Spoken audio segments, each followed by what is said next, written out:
Thank you for joining us. We appreciate you all taking the time out of your busy schedules. Welcome to Cybersquatting Protection by Braintrace, a live webinar, hosted by Aaron Sherman. My name is Nick Cook, and I am the Director of Marketing at Braintrace. We will be taking questions during the presentation, and we'll answer them as soon as we can. You can ask questions either in the public chat or the private chat. Before I hand this over to Mr. Sherman, I would like to give everyone a brief description of Braintrace and a brief background about Aaron Sherman. Braintrace is a premier managed security service provider. Our state-of-the-art Security Operations Center, or SOC, is equipped with leading technology and top industry talent, providing our customers with 24/7, 365 network monitoring and cybersecurity protection. Aaron Sherman currently serves as the Senior Director of Cyber Intelligence at Braintrace, bringing nearly 15 years of cyber threat detection and neutralization success for the U.S. government. Aaron recently held a position as a cyber special agent with the FBI in Washington, D.C. and Salt Lake City field offices. Aaron also more recently represented his amazing knowledge and talent in a great podcast by Online Fraudcast. I encourage everyone to take the time to listen to it. It's episode 21. I will be providing a link for that via email after the webinar. Now, for the man we've all been waiting for, Mr. Aaron Sherman. Hey guys, how you doing? This is Aaron Sherman here. Thank you, Nick, for that nice introduction, and thank you for taking the time to come here to this webinar and to join us and talking about some really cool things that I think are really fun and interesting, and that I've seen that have been a really good help to people. So there's a little bit of knowledge I want to share to some of the people. I'm looking at the participants on the webinar right now, and there's a lot of familiar names, and I'm glad you're on here. So hopefully we'll be able to learn together and do some great things. If you have any questions or comments, feel free to just shout out during it, and Nick will moderate that, because I want to make this webinar helpful for you guys, so you guys can walk away with knowing some of the current trends and some of the tools that could be used to help mitigate against these threats.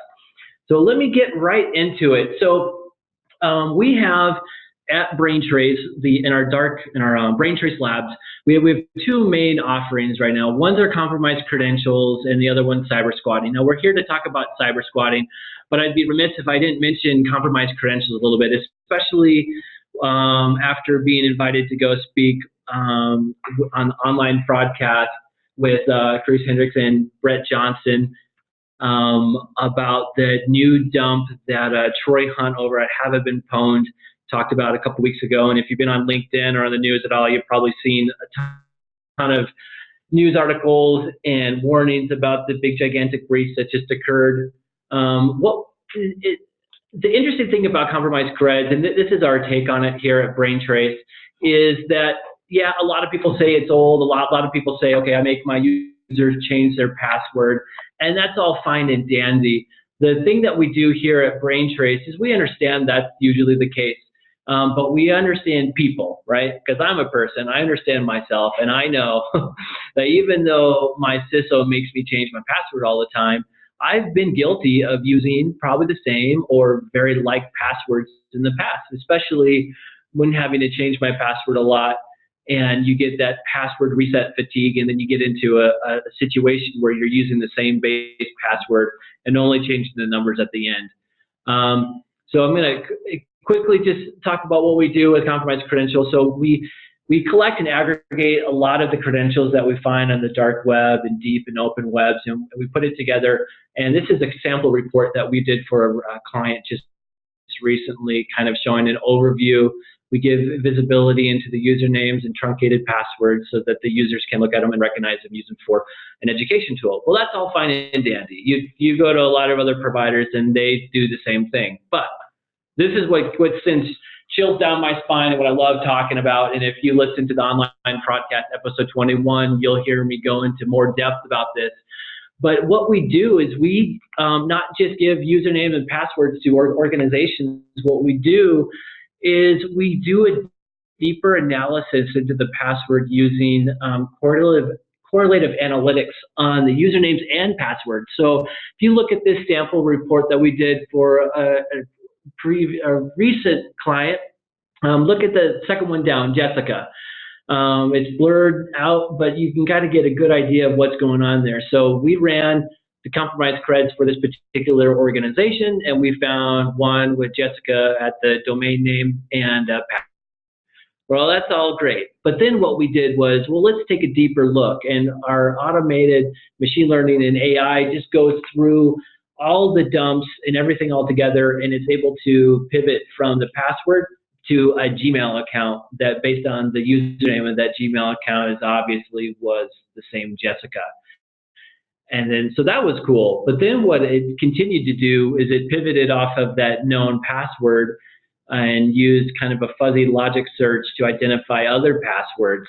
And then we're able to find a password. So in this instance, say, for example, it was her corporate password into a Gmail password was Apple12. And then the other password that we found was Apple23. And we're able to find a Yahoo account. And based on that username, it's obviously Jessica. So there's a trend here, and this is the value of our compromised creds. We're able to show cybersecurity personnel and managers like, hey, you have a user, even though you make this user change their password every 60, 90, 180 days with certain complexities, they're probably still using the same base password and only changing its numbers at the end. This is pretty valuable, because when I was in the bureau in the cyber division in Washington, D.C., I was investigating a Russian organized crime ring on the dark web, and I got into one of their Tor sites, a little Russian forum, and I was able to see these guys who were targeting a specific organization in the United States, and they were doing just this. They were going through tons and tons of dumps, trying to find everything about that particular organization. But then I saw them pivot their analysis based off the usernames and passwords to identify personal email addresses of the stakeholders in the organization they were trying to target. And then they were trying to understand the password patterns. And then so they were able, with just a few minutes of analyzing and going through the data, email addresses and most likely possible passwords that the target's currently using for their corporate account, which was something that CISOs and security managers at corporations have no visibility into. So that's something that we're able to do. But if you want to know more, go to the online fraudcast and check it out. See episode 21. We get into depth about that. But that's not what we're here to talk about. I just love talking about that, and that's kind of a current topic. But we're here to talk about cyber squatting. Oh, You have a question? Oh, I got a question. Does it matter how old the data is? What's the password change? So the question is, does it matter how old the data is? And no, it doesn't. When the collection number one hit the news a week and a half ago about that 77 million passwords out, everyone freaked out. But then a lot of security researchers came in and said, well, actually, that's really old, right? And sometimes we go to corporations and we say, oh, here's some truncated passwords, and the users identify them. Oh, yeah, that's a really old password, right? I don't use that password. For example, Jessica, right? That Apple123. Oh, yeah, that's old. I don't use that anymore, right? But she probably still currently uses Apple 3.4, Apple 7.8, right? A variation of that. So it's those patterns. And old data is perfect for this, right? So good question. Old data, maybe it's extremely valuable because you're able to establish a precedent and a pattern. Great. All right. So while we're here, cybersquatting threat. I love cybersquatting. Not doing it, but I love learning about it and seeing how our adversaries are constantly changing their techniques and procedures and tactics and going through and just scamming like America. They're scamming all over the world. You see on the IC3 report that it's like $12 billion in loss in business email compromises. And so that equates to, I think I did the math on that. I don't quote me on it, but it's like $7 million a day in loss, which is astounding. So for those who might not know really what cyber squatting is, there's cyber squatting, domain squatting. It's essentially, according to the United States federal law, it's known as the so let's see here, the Anti-Cyber Squatting Consumer Protection Act. So cyber squatting is the registering, trafficking in, or using an internet domain name with bad faith with the intent to profit from the goodwill of a trademark belonging to someone else. So essentially, you have a target. We're going to use Braintrace in this example. Throughout the rest of this demonstration, we're just going to pick on ourselves, which is fine, right? If we can't pick on ourselves, who can we pick on? So we're going to pick on Braintrace and say there's a group in Nigeria or Ghana or Russia who's trying to target Braintrace.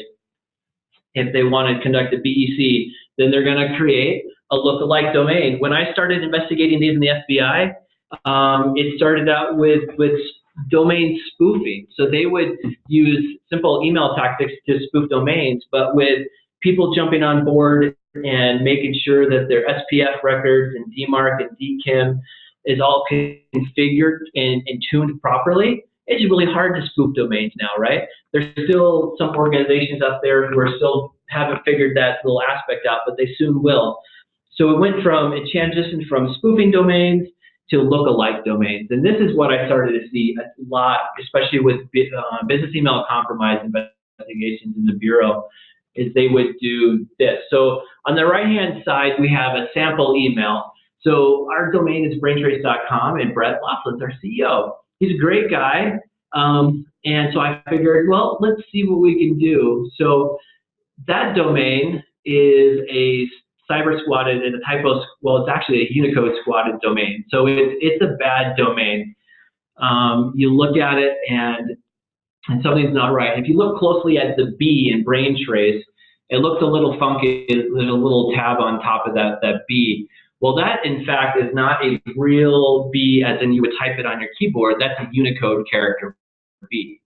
And then so I was able to go to GoDaddy and just for a couple dollars, I bought that domain, and then I pivoted over to G Suite and got a 14-day free trial and created a Brett Laughlin email address, and then I was able to send an email as Brett Laughlin, the CEO, to myself, and just to see if it worked, and it did.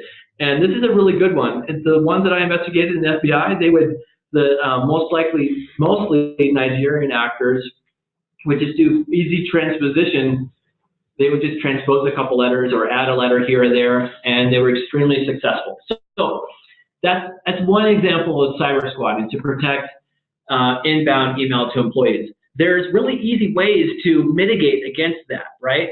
One way is monitoring your domains. Another way is just something as simple as creating an email warning banner on the top of your emails. Set that up, and then just to warn and notify the users whenever an email comes from outside of your organization.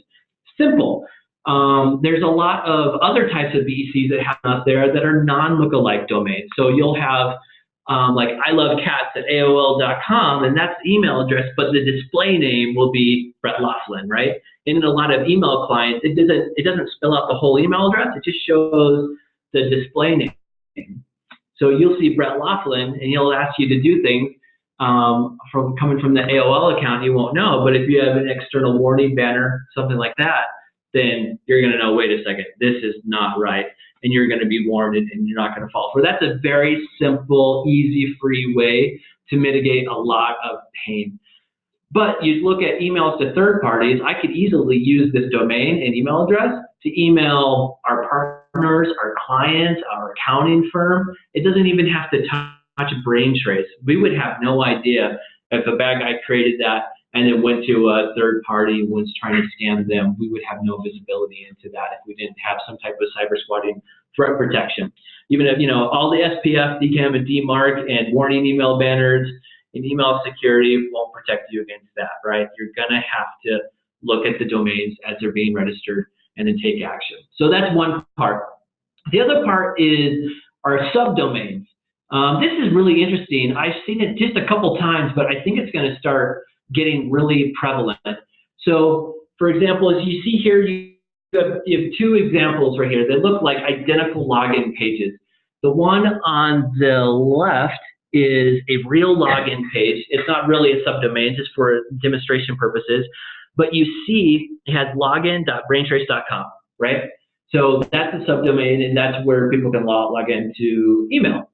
But then, say a bad guy creates a transposition like a Braintrace on the right.com. Well, if you go to Braintrace.com, it just says, this domain was registered on GoDaddy, and we're still waiting, or it's parked for free. And you'll look at it and think, all right, well, there's no email, there's no MX records or email, not a big threat. You look at it, okay, there's no content there.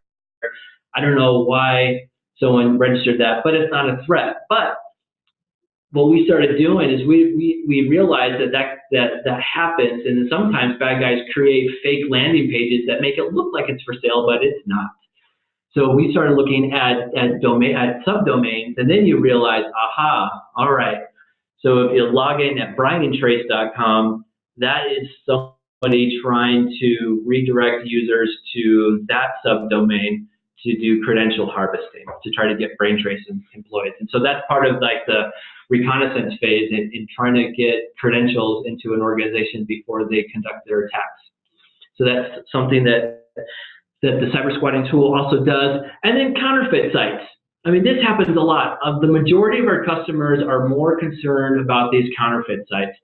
And because what they are doing, they're selling their products and services online, and then they have these counterfeiters out there using their logos, using their brand names, using specific products that they only sell at their organization to try to make a buck.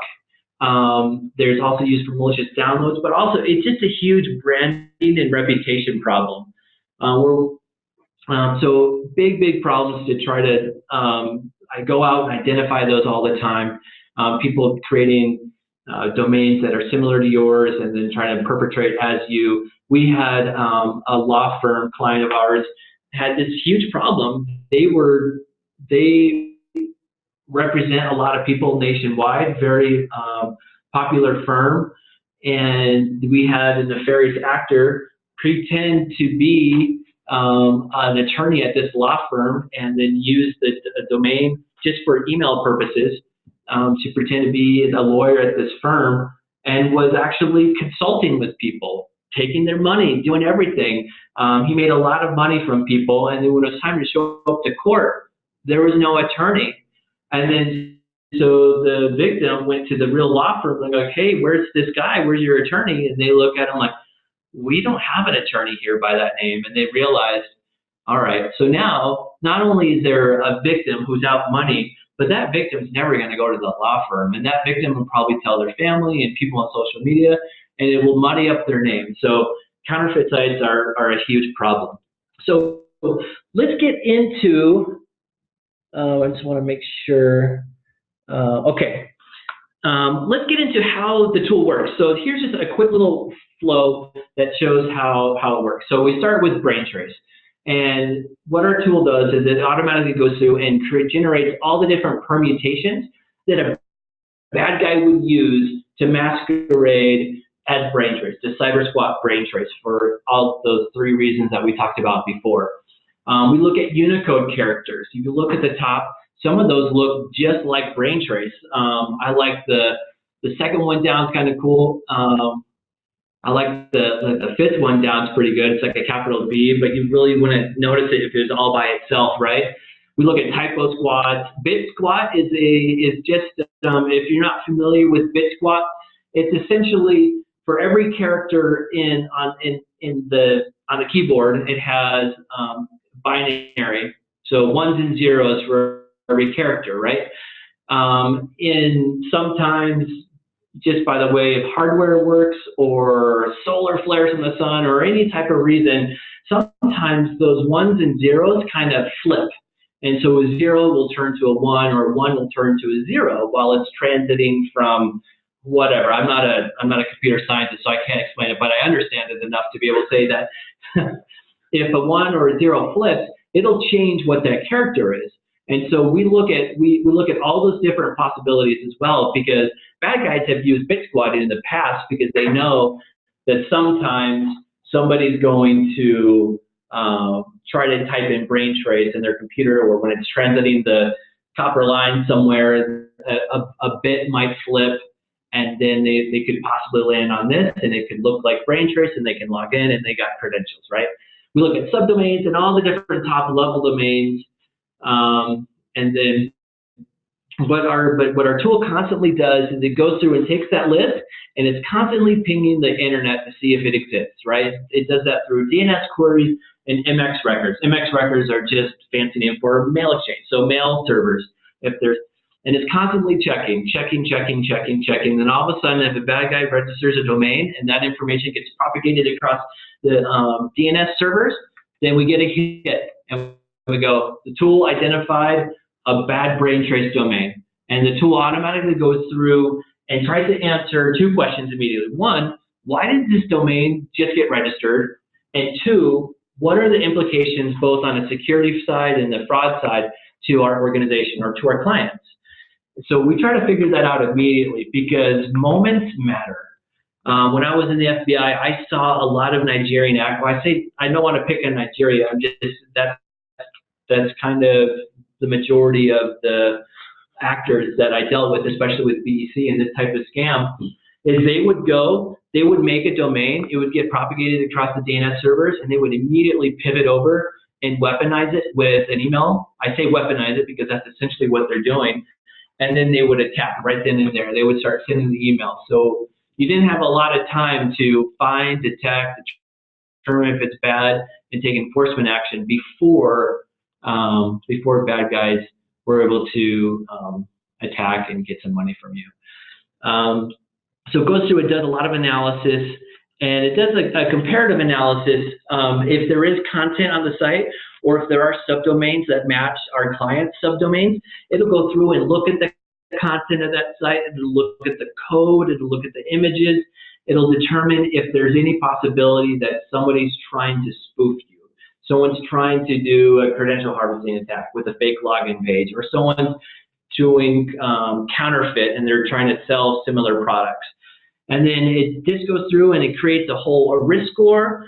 Our analysts here in our 8,000 foot square SOC in Salt Lake City get an alert, and they look at it and they go immediately into, depending on the type of domain and the risk score, they have certain playbooks that they go through to identify if it's bad or not. And then we have the option of doing enforcement action, taking down the site, and then alerting our clients and figuring out what they want to do. So for the enforcement and takedown domains, we have a really simple process that's been very effective. What we do is majority of the time we just go, you'll see here in a bit when we go to the transition to the dashboard. The dashboard automatically creates cease and desist letters based on 38 different threat criteria that we established that can make a domain bad or not. And then if it meets any of those criteria, it automatically populates into a cease and desist letter that directly correlates to violations of the terms of service for the registrars. I have a question here. Oh, okay. How long does it take to take down a site? Oh, great question. I get it all the time. And I always say it depends, but good news, it's pretty fast. So let's say, for example, we identify a bad Braintrace domain. The tool will automatically identify it. It'll go through and threat score it. It'll identify if it meets any of those 38 or more, or any more, so one or more of the 38 different threat criteria. It'll pre-populate a cease and desist letter, which you'll see here in just a moment. And then it kind of depends on the domain registrar. So if it's a US-based domain registrar like GoDaddy, Google Domains, HostGator, it goes quickly. So we send them to them. Usually we just send them via email, or a lot of times we have a lot of good contacts with some of the major providers right now. So we just pick up the phone and call them and say, hey, we got another one. Here's A, B, and C about why it's bad. And they're like, okay, we see it's a clear violation in terms of service. We're going to take it down. And then any other associated domains associated with that particular subscriber. Sometimes we see that when we do take down domains and we're successful, the bad guys will then pivot over to an offshore hosting provider, thinking that, okay, that's kind of like bulletproof hosting a little bit. It's offshore, out of the reach of Braintrace. Well, they're wrong. A lot of times, some of those guys, we just recently had a telephone call with a hosting provider out of Malta, and I had to use Google Translator, but we were able to communicate effectively and say, hey, this domain is bad for A, B, and C, and they took it down. They didn't even ask any questions. So there's that. But then also, if we have a hosting provider and it's a .com or something like that, and it's overseas, and they're not. So if we send a cease and desist letter and they don't respond within 12 to 24 hours, we skip them. We go straight to the register. We go straight to VeriSign, and we send them all the information, all the predicative information about why that domain's bad, and then they take action. So as far as like for U.S. providers, it's quick. We send it to them in just a few hours. The domain's nuked, right? They kill that account, and that domain's no longer a threat.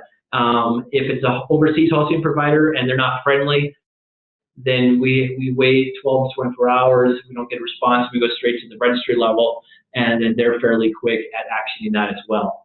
But that's one track, right? So there's this bottom on the slide here that we also do. So we send threat information directly to major ISPs, email providers, and browsers, and US CERT and anti-phishing.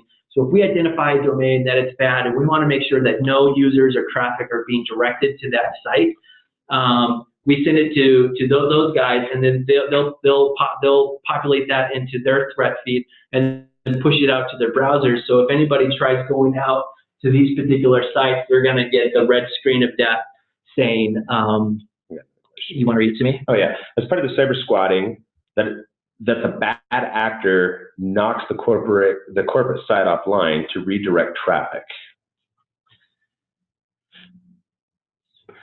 Yeah.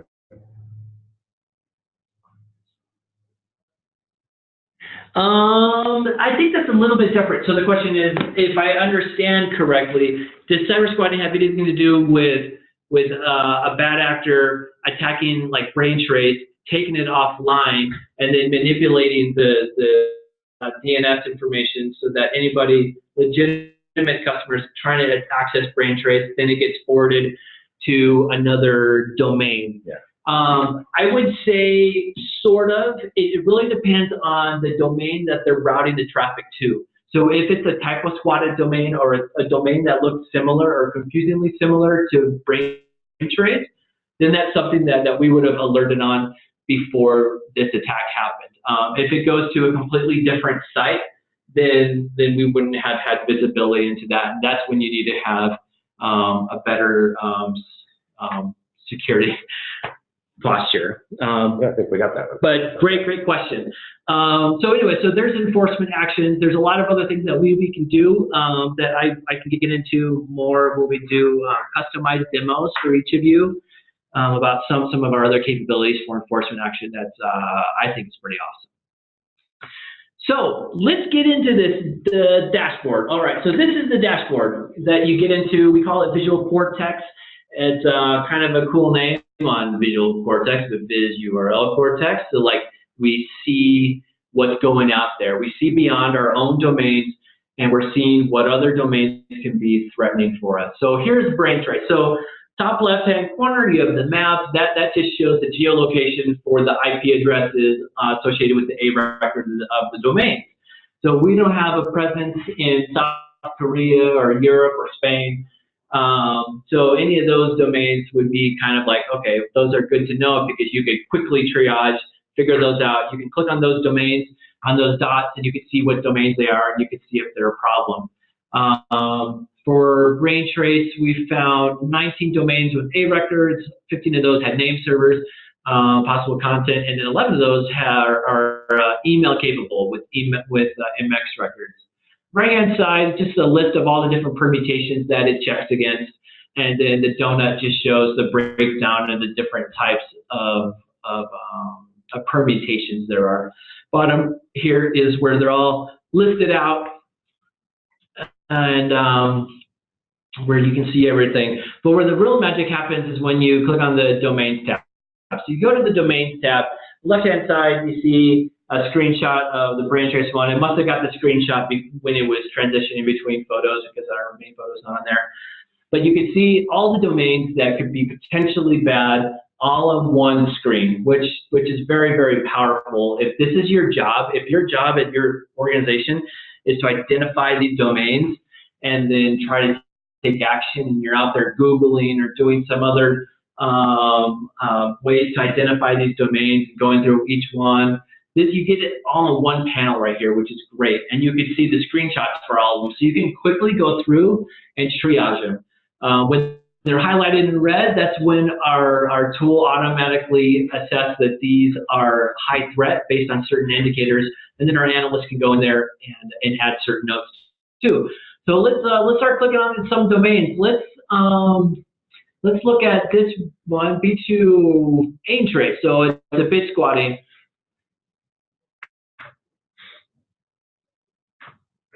So we are now looking closer. We're doing a deeper dive into this domain. It was assessed as a high threat. Analyst summary says BitSquat domain registered with GoDaddy, no site content or MX record. Will continue to monitor changes. So in here we could see the Aaron Whois data on the IP address. We can look at the domain Whois, what we're looking at here. You could tell that it's with GoDaddy. Sometimes, they use that privatized some, but sometimes if it pulls additional Whois information, and that's really helpful.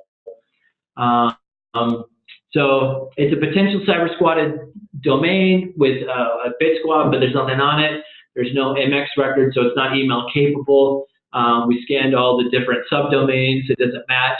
So we just keep a close eye on it, and it's constantly checking. So in the event that there's any type of change at all to this domain, it'll come up again as an alert, and our analysts will look at it and see what changed and see if that's a problem, which is cool. Let's go to another one. So this one doesn't look. This Braintrace, obviously probably not a threat based on the screenshot, but let's click on it and check it out. So here we have Braintrace. Okay, so and it's obviously a business domain. Threats minimal. You can go through the domain Whois, and you can see more information about it, but not a threat.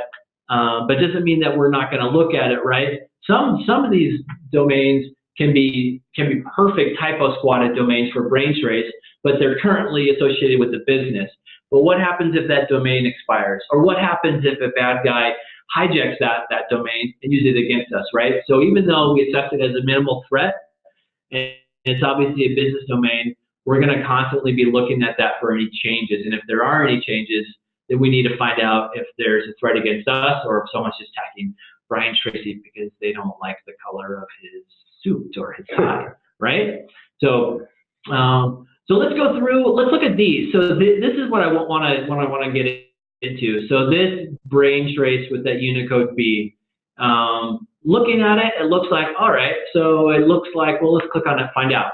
So looking at the screenshot, it's parts, right? There's no content there. So you look at it once and like, okay, probably not that bad. And you look at the domain information, it's all privatized. But let's, so our analysts went through and looked at it and like, okay, they noticed, okay, it's a Unicode B. They put the Unicode typeset in there. It could be used to masquerade as Braintrace.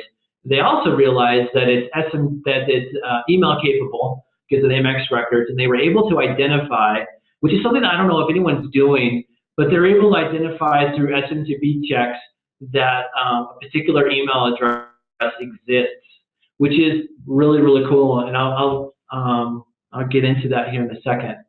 So let's click over to notes, and so let's SMTP request. So if you're familiar with SMTP, there's a lot of things you could do to interact with mail servers. And one of the things you could do is you could check the existence of mailboxes. And this isn't for every mail server. Some mail servers are configured to not do this, like Outlook, I don't believe allows SMTP requests. They block those. But I was able to do it with Gmail, with the Google email services. And so when we identified Braintrace, this bad Braintrace, we we wanted to know, okay, why does this exist? Okay, it's email capable, but what does that tell us? It says a bad guy can use it for email. So that lets you know kind of half of the threat. So what we do additionally is that we got to take OPSEC into consideration, operational security, right? We don't want to enumerate our users to the bad guy, but in this particular case with Google, bad guy has no access into any of the mail server logs and the SMTP checks. So we could safely go in there and we could check every single one of our employees against that. And then we were able to see that, yeah, someone created a Brett L at that Braintrace. So that's the Punycode version of the Unicode domain. And it said that, yes, that domain, that email does exist. Now, in my mind, a lot of people throw around the term, intelligence, cyber threat intelligence, kind of loosely, right? But in my mind, that is the very definition of cyber threat intelligence. Because you're able to not only identify when a bad domain comes up, and not only identify that it's email capable, so you got to watch out, but you have no idea, like, why? What's the intent?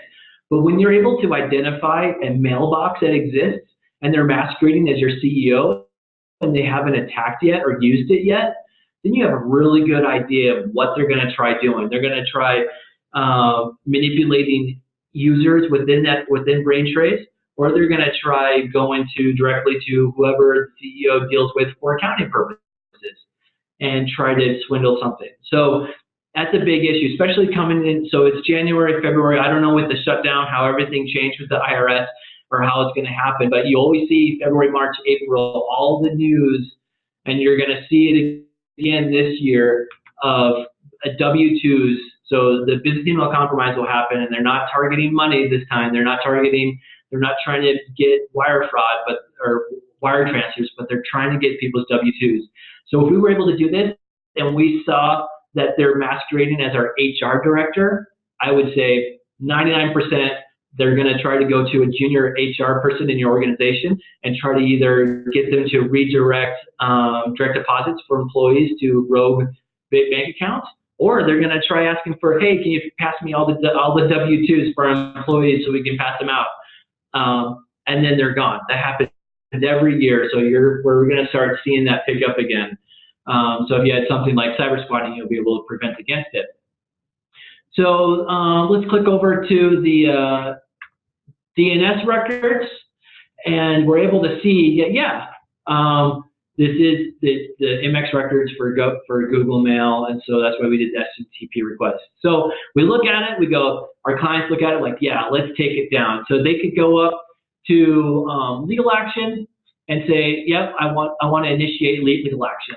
And then this is like one of my favorite parts of this whole thing, and this is what I get excited about, because it does everything from A to Z. It's not only scanning constantly for domains, it identifies them, it ranks them, our analysts look at it, and then if it's bad enough, you can say, I want to initiate legal action, and boom, there's your pre-populated cease and desist letter right there for your review.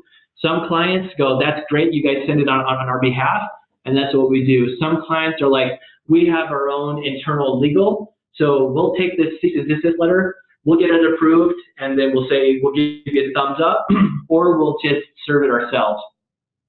So this is the coolest part about this whole thing, is it just takes that burden off of your organization. Excuse me.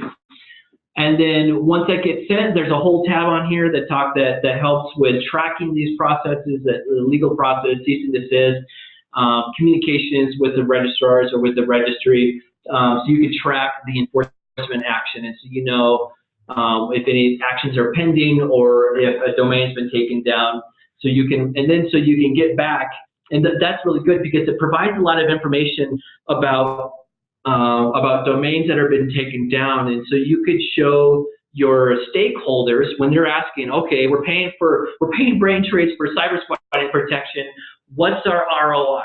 What have we saved? Well, you could go straight to the legal tracking page, and you go look at a summary of everything that we did, all the domains we identified, the domains that were bad, the type of domains they were, and the risk level that was with that. and then we took them down, and we successfully took down X number of domains and saved ourselves. It's kind of hard to quantify, but you look at it and you see in the news, one bad domain or BEC can cost millions of dollars. And if you're able to say, yeah, we took down 13 domains in the last quarter, that's huge return on investment for you. And you can show your shareholders that, so you can say, yeah, no, this is a good product. We need to keep it going in case you have budgetary problems. And everybody I talk to has budgetary problems. So, so that is the tool. I think, I don't know if there's much more to show, Nick. Okay. So, questions. Yeah, we got questions. I think we've had a few questions come through. We've been answering them as I can, or I've just had you answer them directly. But no, I think. Yeah. So I got something. So this demo that I did, I just used Braintrace, right? I do very customized demos for a lot of different organizations that are interested in adopting our cyber squatting service. Here we go. We already have one asking about how do I get a demo. So perfect. All right. So demos are awesome because I'm not going to show you the same thing twice. I'm not going to show you our Braintrace data. What I'm going to show you is I'm going to show you your organization. I'm going to put in you set up a demo through Nick. I'll put your information to our tool. It'll go through and do all the information and have it out. And so when we do this demonstration, I could show you exactly what your threat is and show you, so you can see instantaneously what the ROI will be for your organization and your department. They also want to know if it's, yes, it is specific. You do them specific to the company. The company has been breached. So one-time service. Do I have access to that dashboard? Great questions. Yeah. So will it be a one-time service? Will they have access to the dashboard? You know, those kind of things. So if it's a one-time service, so the nature and the cool thing about this tool is that it's not necessarily a one-time service. It's an ongoing monitoring.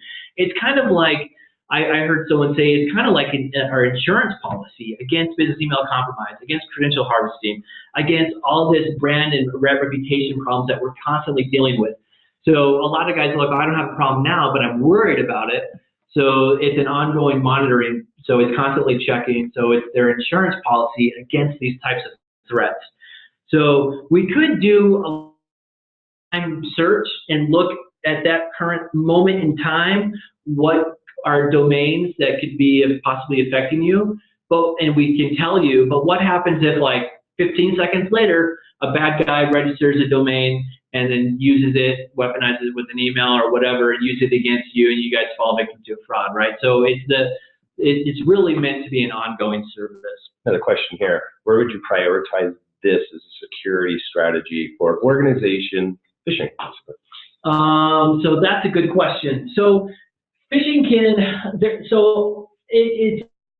and you'll hear this, you probably hear it, probably say it all the time. It's a layered approach with cybersecurity, right?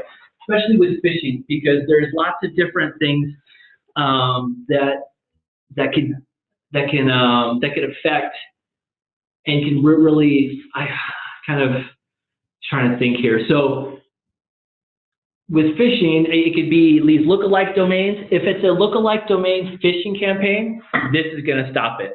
Especially if someone's using your brand name to phish other people, you're going to be able to stop it. If you're worried about phishing attempts coming internally, there's a lot of great email security services out there, like Mimecast, Proofpoint, to name a few, that are really good at stopping incoming phishing attempts.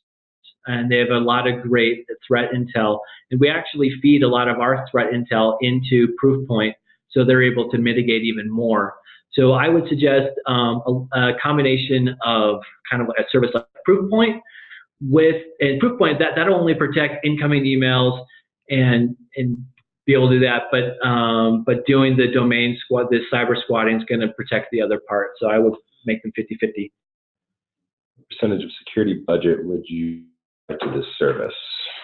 What's percentage of security budget? That's a hard question for me to answer because I've never really been in a position where I'm in a shop and I had budget, and it really depends on really what you're trying to protect in your organization, your infrastructure. It depends on where your crown jewels for your organization is, right? If your crown jewels are particular data sets that you need to beef up your architecture and infrastructure to protect, I mean, that's where your budget would probably go. But if your crown jewels are so accessible via these email type of vector attacks, and you're worried about BECs, because like a business email compromise can crush an organization, then I would put higher priority on a service like this. But it kind of really depends. But that's a great question. We do a lot of stuff here at Braintrace, so if you'd like, you could set up a meeting and we could talk about kind of what you're worried about, how you're set up, and then give you some suggestions on budgeting and where to point resources at. And again, it's always good to also have a custom demo along with this as well. So, okay, our demo's on site at Braintrace, or at my computer, or my company, I mean. So both. So we're located in Salt Lake City. If you're hopefully in the Bahamas or somewhere really nice, if you want a on-site demo, I will fly out there. So, but it's really easy to do something like this, where I could show you just via like a Zoom or GoToMeeting or WebEx doing the custom demo. If you're located, in Utah or close by, and you want us to come by, I'd love to come by and just chat, meet, and talk, and do an on-site demo. And next question is, do they have to pay for that demo? How long does it take? No, we do the custom demo for you. Oh, yeah, no, custom demo, free of charge. It's just more education. There's a lot of things that I go into. I do a whole series on business email compromise for free, just educating people on what's out there and some of the threats and credential harvesting and credential stuffing. So, yeah, the demos are free. I love getting out of the office.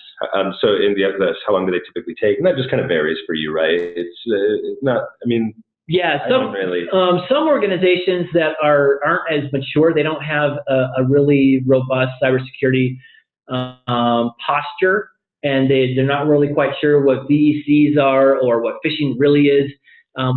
Sometimes that takes a little bit longer because we really get down to the brass tacks and explain what it is so they understand, and we talk about things. But some organizations, they know exactly what all this is, and it's a really quick demo, getting in, showing the tool, and they love it. So it's a really quick demo. He's also, this person is also asking like who should attend the demo. I mean, that's kind of... Yeah, so it really depends on who should attend the demo. So it really depends on who are the stakeholders, whose job is it to protect against branding and reputation. In some organizations, that's the marketing guys.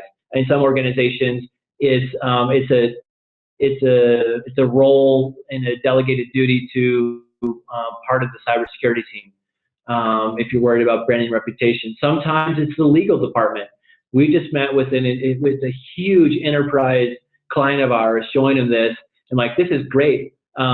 We actually go through this process where if we identify a rogue domain or a bad domain, we just send an email to our legal department, and then the paralegals try to go through and develop all the intelligence about these domains and put it all together and write this write all these cease and desist letters and send them out.